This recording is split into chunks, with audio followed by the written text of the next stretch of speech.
Meus pais sempre exaltaram minha irmã e me ridicularizaram como se eu fosse um estorvo dentro da própria casa. Aos 18 anos, fugi daquela casa em silêncio, mas o que ninguém esperava é que eu voltaria. 5 anos depois, fui convidada para um almoço em família e, ao tentar me defender das humilhações, minha irmã fez algo que jamais esquecerei: jogou água fervente no meu rosto. E a reação dos meus pais? Eles a consolaram, e ainda me culparam. O que eles não sabiam era que a filha rejeitada havia se tornado advogada. E, naquele momento, eles assinaram a sentença do próprio destino. Olá, seja bem-vindo ao canal Histórias Surpreendentes. Curta e se inscreva nesse canal, aproveite e ative as notificações. Comente aqui de qual cidade você está assistindo, vou adorar saber e deixar um coração no seu comentário. Desde que me lembro, sempre fui tratada como um erro dentro da minha própria casa. Meus pais pareciam fazer questão de apontar cada falha minha, cada tropeço, como se isso os divertisse. Enquanto isso, minha irmã, Júlia, era a estrela da família. Linda, vaidosa, manipuladora, mas aos olhos deles, era perfeita. Qualquer coisa que ela quisesse, bastava pedir. E se fosse algo meu, eles mesmos tiravam de mim para dar a ela. Lembro de aniversários em que minha mãe sequer me dava parabéns, mas organizava festas grandiosas para Júlia. Natal? Eu ganhava meias. Ela, um celular novo. Mas não era só sobre presentes. Era sobre o jeito que falavam comigo. Você devia se esforçar para ser como sua irmã. Olha como ela é elegante, e você, toda sem jeito. Com essa sua cara fechada, nunca vai ser ninguém. Eram palavras jogadas como flechas todos os dias. Na mesa, no carro, até quando eu ficava em silêncio. Aos 18 anos, com uma mochila velha e um coração cheio de dor, decidi ir embora. Não suportava mais viver sob o mesmo teto que aquelas pessoas. Eles nem tentaram me impedir. Minha mãe apenas disse: vai tarde. Meu pai, como se fosse uma piada, respondeu: só não volte pedindo ajuda. E minha irmã, debochada, soprou um beijo no ar. Aquela imagem ficou gravada na minha memória. Mas, diferente do que eles esperavam, eu não fui pedir esmolas. Trabalhei. Estudei. Caí e levantei. Sozinha. E foi assim, entre lágrimas e noites em claro, que comecei a escrever uma nova versão de mim. 5 anos depois, o telefone tocou. Era minha mãe. A voz dela estava fria, mas tentando soar acolhedora. Sua irmã está organizando um almoço aqui em casa. Seria bom se você viesse. A família toda vai estar. Demorei a responder. O silêncio do outro lado foi carregado de expectativa. Pensei em todas as humilhações. Mas algo dentro de mim dizia que era hora. Eu queria olhar nos olhos deles, queria mostrar que sobrevivi, que venci, ainda que eles não fizessem a menor ideia do que eu havia me tornado. Cheguei no horário combinado. A casa estava exatamente igual à última vez que estive lá. A mesma decoração, o mesmo cheiro de amaciante frieza. Minha irmã me recebeu com um sorriso forçado. Meus pais estavam na sala, sentados, como se fossem os donos de um trono podre. Mal sentei à mesa e Júlia já começou: nossa, você tá com uma cara tão cansada. Não mudou nada mesmo. Ri de leve. Aquilo não me atingia mais. Ou assim pensei. Só que ela continuava, alfinetando, zombando do passado, das roupas que eu usava, de como eu chorava no quarto. Até que perdi a paciência. Respirei fundo, levantei os olhos e comecei a falar. Sem gritar, sem ofender. Apenas dizendo verdades que estavam entaladas há anos. Mas a verdade dói em quem nunca quis enxergar. Em um segundo de fúria, Júlia se levantou, foi até o fogão e pegou um caneco com água quente. Vi a sombra do movimento, mas não consegui reagir a tempo. Quando percebi, o líquido escorria pelo meu rosto, queimando minha pele como se quisesse apagar quem eu era. Gritei. Foi instintivo. Mas mais doloroso que a queimadura foi o que veio em seguida. Minha mãe correu até a Júlia e a abraçou. Meu pai gritou comigo: a culpa é sua. Você provoca, você irrita. Nossa princesa não aguenta mais a sua presença inútil. Ele se aproximou, apontando o dedo, e agradeça por ser só no seu rosto. Se fosse eu, jogaria no corpo todo. Aquilo foi o estopim. Enquanto me contorcia tentando amenizar a dor, sentindo minha pele latejar, minha mãe, com olhos arregalados, notou algo em minha mão, o anel de formatura dourado com uma pequena balança no centro. Ela não precisou perguntar. A cor sumiu do rosto dela. Ela sabia o que significava. Naquele instante, eles perceberam que talvez tivessem errado. Mas era tarde demais. A menina que eles humilharam por anos, agora era advogada. E no dia seguinte, voltaria com a justiça ao seu lado, não para pedir perdão, mas para exigir o que nunca tiveram: respeito. Naquela noite, mal consegui dormir. A dor física era suportável diante do que me corroía por dentro. Não por causa da água quente, que as queimaduras foram leves, graças à reação rápida com água fria, mas pela confirmação de algo que eu sempre soube: meus pais nunca me amaram. Diante da minha dor, eles abraçaram a agressora. Pior, incentivaram. Aquela casa continuava sendo um campo minado, e eu, mesmo 5 anos depois, ainda fui tolo o suficiente para pisar de volta ali achando que algo poderia ter mudado. Mas havia uma diferença: eu não era mais a mesma. Naquela madrugada, liguei para uma amiga de confiança. Disse que precisava registrar um boletim de ocorrência com urgência. Ela me encontrou de manhã cedo na delegacia. O agente que me atendeu foi atencioso, embora tenha ficado surpreso quando revelei o nome da agressora. Expliquei tudo, com detalhes, mantendo a calma que aprendi a cultivar nos tribunais. Enquanto ele registrava, uma policial, ao lado, me observava com atenção. Quando viu o anel em meu dedo, sorriu levemente. Doutora, vamos cuidar disso como manda a lei. Foi estranho ouvir alguém me chamar assim logo após ser tratada como um lixo na casa onde cresci. As medidas começaram rapidamente. Solicitei o exame de corpo de delito. As marcas ainda estavam visíveis no rosto e no pescoço. Um médico perito atestou as lesões. Isso era tudo que eu precisava. A agressão era grave, com risco à integridade física. A água poderia ter me cegado, ou pior. Não se tratava apenas de um desentendimento familiar. Eu sabia que o sistema muitas vezes era lento, mas quando se tem as provas certas e o conhecimento do processo, é possível fazer a justiça se mover. Voltei para casa com o rosto marcado, mas com os documentos certos nas mãos e uma determinação que queimava ainda mais do que a água quente. No dia seguinte, entrei em contato com uma colega promotora, sem mencionar o envolvimento pessoal, apenas os fatos e os documentos. Ela ficou indignada e disse que ia acelerar o pedido de medida protetiva. Júlia teria que manter distância de mim e responder por agressão qualificada.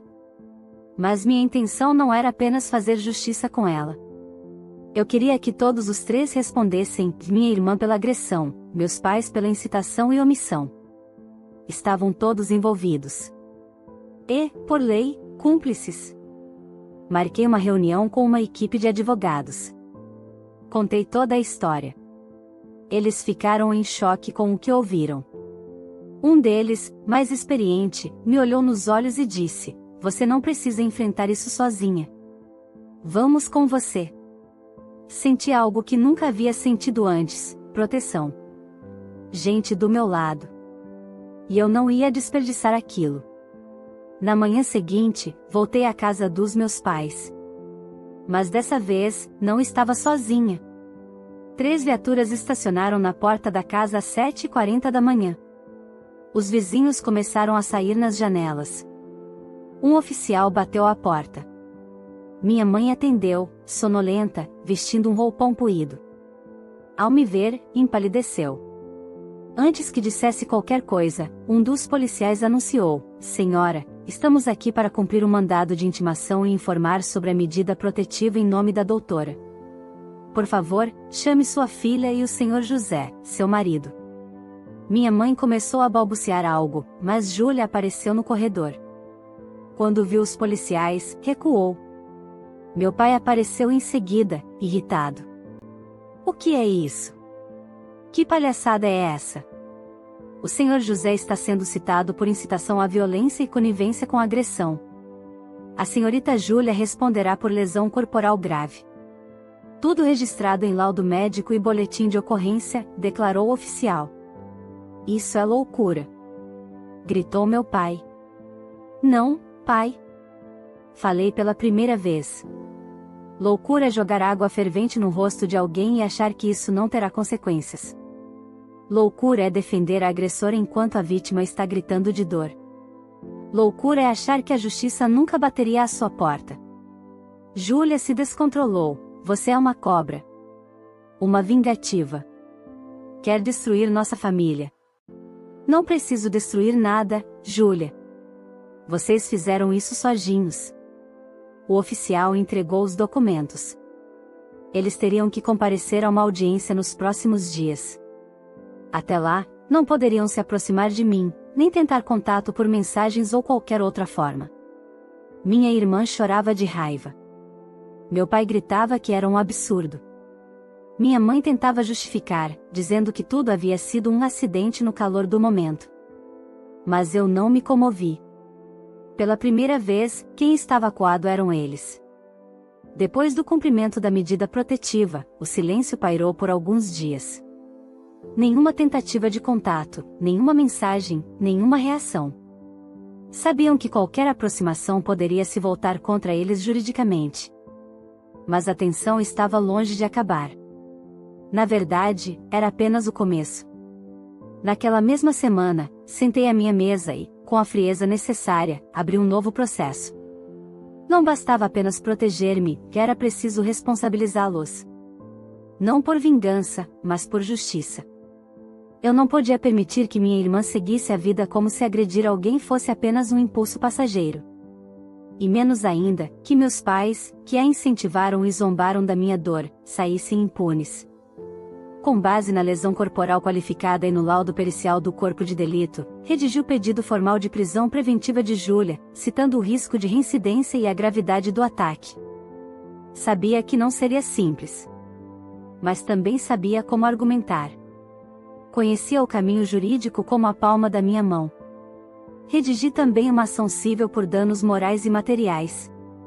A indenização que solicitei foi alta. Altíssima. Não apenas pelo valor em si, mas para que eles sentissem, no bolso, um pouco do que eu senti na alma. 2 dias depois, meu telefone tocou. Era um número desconhecido. Atendi com cautela. Alô? Filha, era a voz da minha mãe, embargada. Fiquei em silêncio.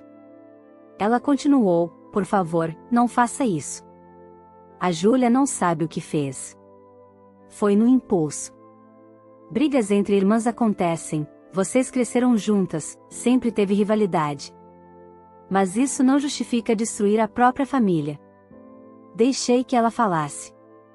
Cada palavra soava como uma tentativa patética de apagar décadas de abandono com um discurso emocional. A família precisa estar unida, minha filha. Olha tudo o que você está fazendo. Você vai acabar com a nossa vida. Você vai mandar sua própria irmã para a cadeia? Vocês fizeram isso. Eu só estou mostrando as consequências. E mais uma coisa, não me chame de filha. Porque vocês nunca me trataram como tal.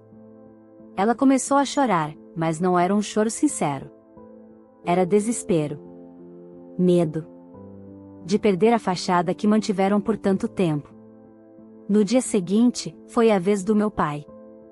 Olha aqui, você está indo longe demais. Já chega. Vai mesmo colocar sua irmã atrás das grades? Vai deixar seus próprios pais falidos? Porque essa indenização absurda que você pediu, não temos como pagar isso. Respirei fundo. Vocês têm casa, carro, investimentos. Sempre disseram que dinheiro não era problema quando era para Júlia. Agora que se trata de mim, virou absurdo? Isso é rancor, é vingança, é frieza. Não. Isso é justiça. O que vocês fizeram por anos foi crueldade. O que ela fez comigo foi crime. E o que vocês estão fazendo agora é tentar manipular a única pessoa que aprendeu a viver sem vocês. Ele desligou na minha cara. Mais tarde naquele dia, recebi uma notificação: o juiz havia deferido parcialmente meu pedido. A prisão preventiva de Júlia seria convertida em domiciliar até a audiência, com tornozeleira eletrônica. E quanto à ação de danos morais e materiais, os pais haviam sido notificados a apresentar defesa em até 15 dias. A notícia se espalhou pela vizinhança. A família exemplar, dona da casa bonita da esquina, agora era assunto de vergonha entre os muros da hipocrisia. Uma vizinha de infância me mandou uma mensagem privada. Sempre soube que tinha algo estranho na forma como te tratavam. Parabéns pela coragem. Aquilo me tocou de forma estranha. Eu nunca havia contado nada para ninguém. Sempre carreguei em silêncio tudo o que vivi. Mas agora, o mundo começava a ver quem eles realmente eram. Em um momento de descanso, sentei na poltrona da minha sala e olhei meu reflexo no espelho. A cicatriz no rosto começava a desaparecer fisicamente, mas emocionalmente, ela ficaria marcada para sempre. Não era uma lembrança da dor, mas da virada.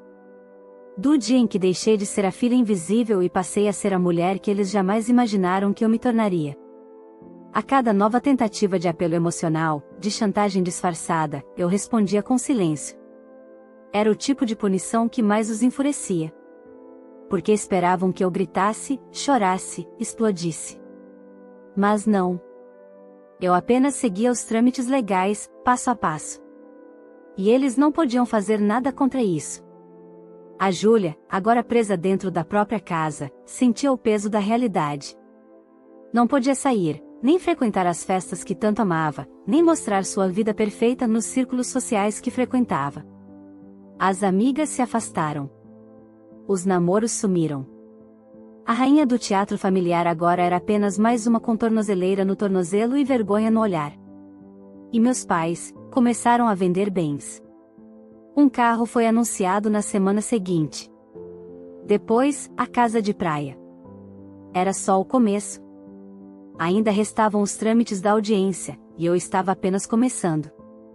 Os dias seguintes transcorreram em uma mistura de alívio e tensão. A tornozeleira eletrônica prendia Júlia dentro de casa, mas isso não impedia meus pais de continuarem com ligações, mensagens indiretas vazias em redes sociais, e embora, juridicamente, nada disso ainda configurasse ameaça direta. Mantive minha postura. Cada vez mais firme. Focada. E silenciosa. No entanto, no fundo, eu sabia. Gente como minha irmã não aceita ser contrariada. Cresceu sendo poupada de todas as consequências. Quando pequena, quebrava as coisas e culpava os outros. Quando adolescente, mentia, agredia, manipulava. E os pais encobriam tudo. Agora, o peso da verdade começava a esmagar o pedestal onde a haviam colocado. Em uma manhã de sexta-feira, saí de casa para resolver assuntos pessoais. Evitava circular sozinha, por precaução, mas naquele dia, precisava ir ao cartório pessoalmente. O sol forte refletia no asfalto, e a rua parecia calma, quase pacífica. Estava atravessando a faixa de pedestres próxima à praça central quando ouvi um som estridente de aceleração. Instintivamente, olhei para o lado. Era ela. Júlia dirigia o carro dos meus pais. Um sedã escuro, conhecido por toda a vizinhança. O olhar dela atravessava o para-brisa como o de uma fera descontrolada. E então acelerou. Contudo. Direção reta. Em minha direção. O tempo pareceu desacelerar. O som das rodas cortando o asfalto, meu corpo travado, a cena se aproximando, e, de repente, um barulho ensurdecedor, sirene. Uma viatura que fazia patrulha na região havia presenciado tudo. No exato momento em que Júlia invadiu a calçada, tentando me atingir, 2 policiais desceram já com armas em punho. Um deles correu até mim, me puxando para trás de um poste de sinalização. Outro ordenou que ela saísse do carro imediatamente, com as mãos à mostra. Parada. Saia do veículo agora. Mãos para cima. Júlia, completamente fora de si, gritou. Foi ela quem provocou. Ela destruiu minha vida. É tudo culpa dela. Mas não havia mais argumento. Nem desculpa. Nem pai e mãe para encobrir. Ela foi presa em flagrante por tentativa de homicídio. O descumprimento da medida protetiva e a condução do veículo com intenção dolosa agravaram ainda mais a situação. Uma segunda viatura foi chamada. Uma ambulância também, por precaução, mas eu estava bem. Por pouco. Por sorte. Ou por justiça. Fui levada à delegacia como vítima e testemunha. Mais uma vez, minha profissão abriu portas para um tratamento respeitoso, mas não privilegiado, o que eu sempre quis. Júlia foi algemada e conduzida diretamente à carceragem feminina da cidade. Dessa vez, sem tornozeleira. Sem desculpas. Sem calor do momento. Na delegacia, enquanto prestava meu novo depoimento, meu celular vibrou sem parar. Mensagens dos meus pais.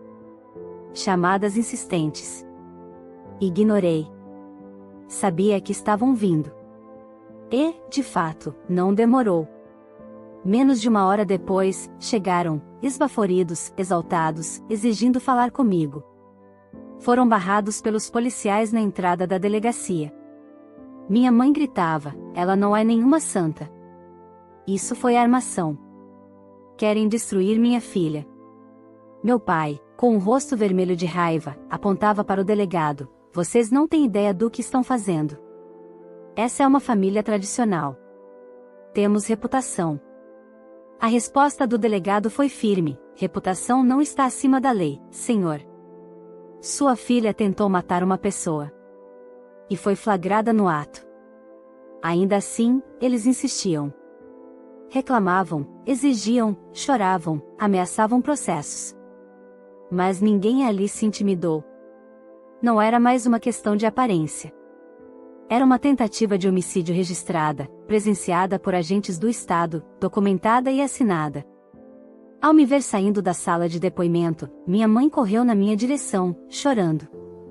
Por favor, não deixe ela ficar presa. Ela é doente, tá perturbada. Se você retirar a queixa, a gente paga a indenização, vende o que for. Mas não destrua a vida da sua irmã. Parei por um segundo, olhei nos olhos dela. Eu não estou destruindo a vida de ninguém. Estou apenas me protegendo de quem tentou destruir a minha, respondi, com calma. Ela pode mudar. Implorou minha mãe. Ela teve toda uma vida para mudar. Mas vocês nunca deixaram. Sempre disseram que ela era perfeita. Pois agora ela vai conhecer o mundo real, disse, dando as costas. Saí da delegacia com passos firmes. Pela primeira vez, sentia que estava encerrando um ciclo. A Júlia, acostumada a aplausos por cada ato cruel, agora conhecia o silêncio das grades. E meus pais, que sempre a chamaram de princesa, finalmente entenderam que o castelo que construíram foi feito em cima das ruínas de quem deveria ter sido filha também. A prisão de Júlia caiu como uma bomba no bairro. Aquela menina mimada, sempre vangloriada como exemplo de beleza, doçura e sucesso social, agora era manchete nos portais de notícia locais, filha de tradicional família presa por tentativa de homicídio contra a irmã. O escândalo se espalhou rapidamente, muito mais do que meus pais imaginavam ser possível. A reputação que tanto prezavam começou a ruir em questão de horas. Amigos de fachada desapareceram. Os vizinhos que antes sorriam e bajulavam, agora cruzavam a rua para não ter que cumprimentá-los. Meu pai começou a se esconder dentro de casa. Minha mãe, que adorava ir à feira e conversar com todo mundo, passou a depender de entregas para não ser vista. O mundo real, aquele que sempre tentaram fingir que não existia, finalmente os alcançava. Do lado jurídico, tudo seguia como planejado. Júlia aguardava julgamento detida preventivamente. A gravidade da agressão, o descumprimento da medida protetiva e a tentativa de atropelamento pesavam como chumbo nos autos do processo. Tentei manter a racionalidade, mas era impossível não sentir uma espécie de justiça interna a cada passo vencido. Não por prazer ou revanche, mas porque, pela primeira vez, os atos daquela família estavam sendo expostos, registrados e punidos. Na esfera civil, o juiz deu seguimento ao processo de indenização. Os advogados dos meus pais solicitaram uma audiência de conciliação, alegando que desejavam resolver tudo de forma pacífica, sem mais escândalos. Considerei a proposta, mais por curiosidade do que por esperança. No dia da audiência, entrei na sala com a serenidade que eles nunca imaginaram que eu pudesse ter. Meus pais estavam sentados à frente, acompanhados dos advogados. Meu pai estava abatido, mas ainda com um olhar altivo.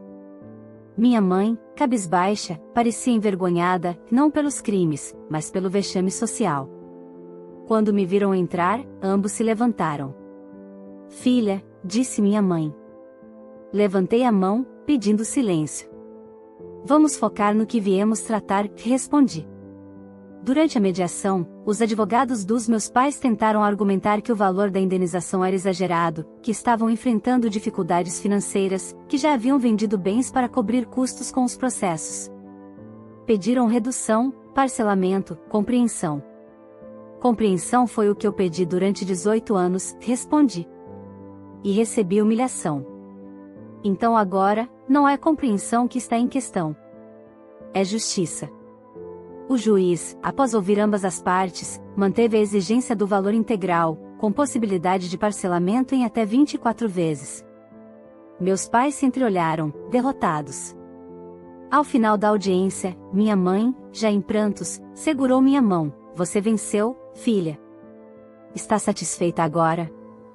Soltei minha mão, olhei para ela com calma e disse: eu não venci. Só deixei de perder. Na saída do fórum, encontrei com um antigo professor de direito. Ele me abraçou forte e disse: é admirável o que você fez. Muitos na sua posição teriam apenas se afastado. Você teve coragem de enfrentar. Concordei. Eu sabia. E estava disposta a ir até o fim. Na semana seguinte, começaram a surgir notícias sobre o passado de Júlia.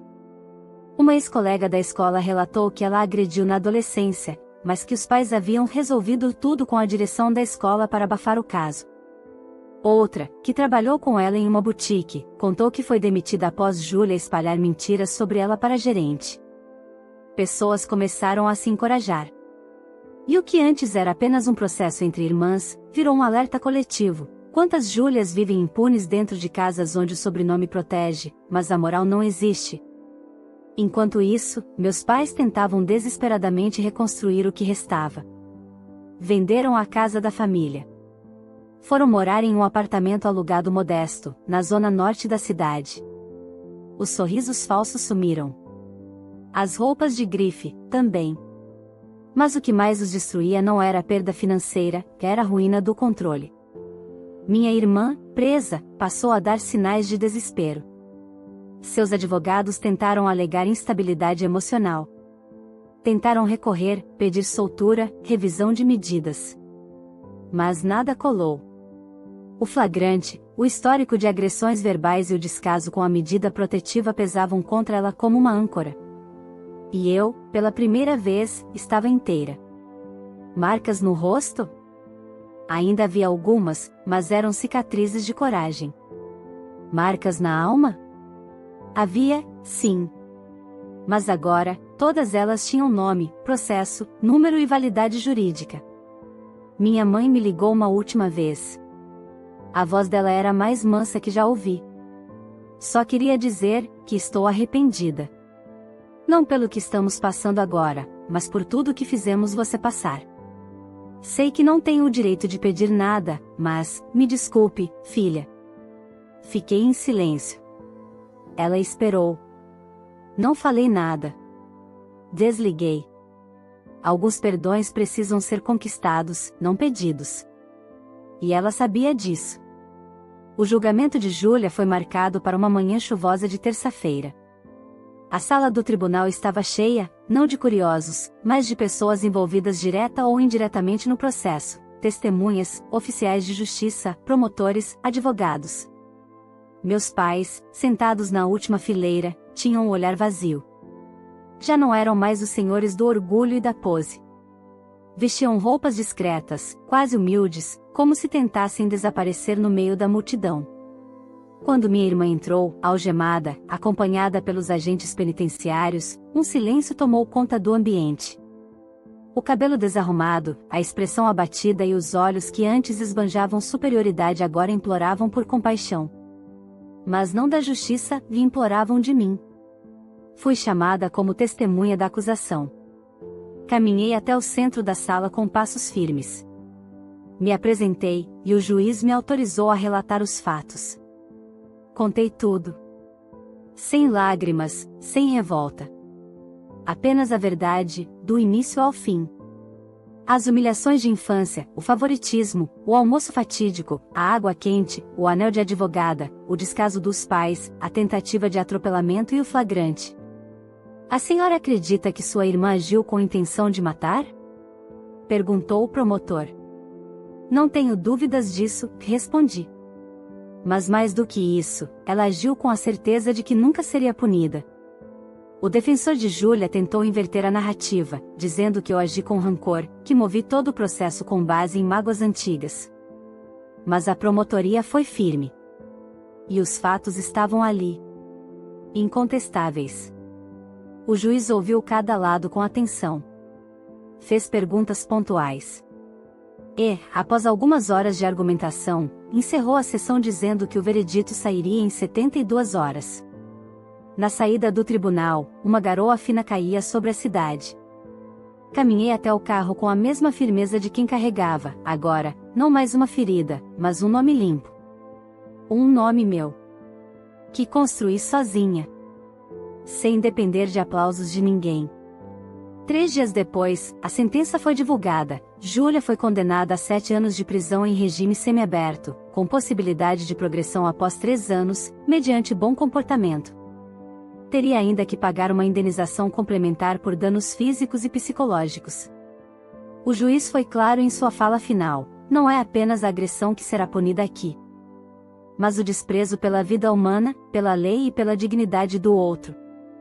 Meus pais, ao ouvirem a sentença, não reagiram. Não havia mais forças.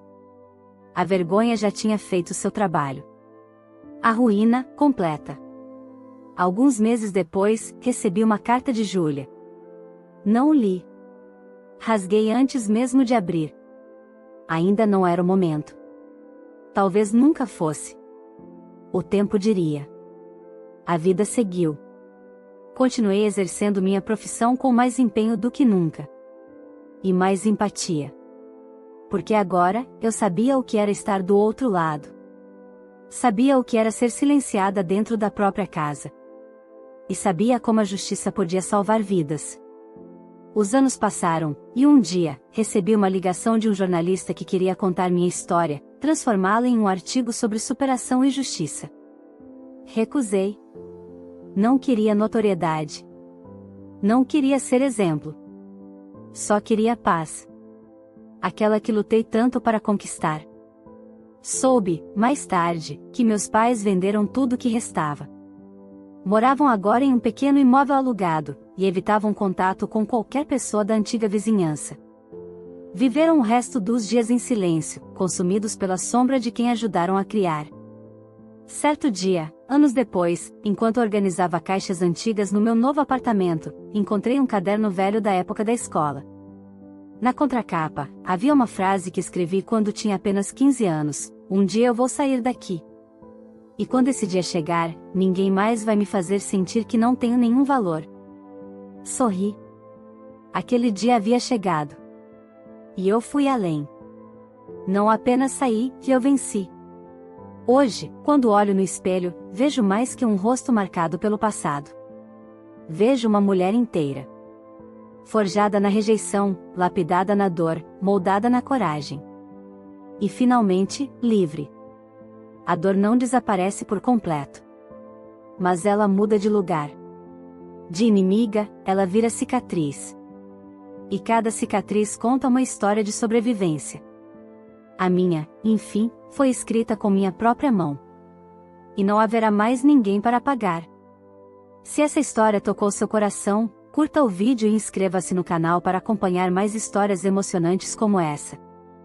Compartilhe com alguém que precisa ouvir essa mensagem de superação, coragem e justiça. Agora me conta aqui nos comentários, você faria o mesmo que essa filha fez? Teria coragem de enfrentar a própria família para defender sua dignidade? Quero muito saber sua opinião. E me diz também, de qual cidade você está assistindo esse vídeo? Assim eu posso deixar um coração no seu comentário e te agradecer pessoalmente por estar aqui comigo. Sua participação é muito importante. Ela ajuda esse canal a crescer e a continuar trazendo histórias que nos fazem refletir, emocionar e, principalmente, inspirar. Curte, comenta, se inscreve e compartilha. Até o próximo vídeo.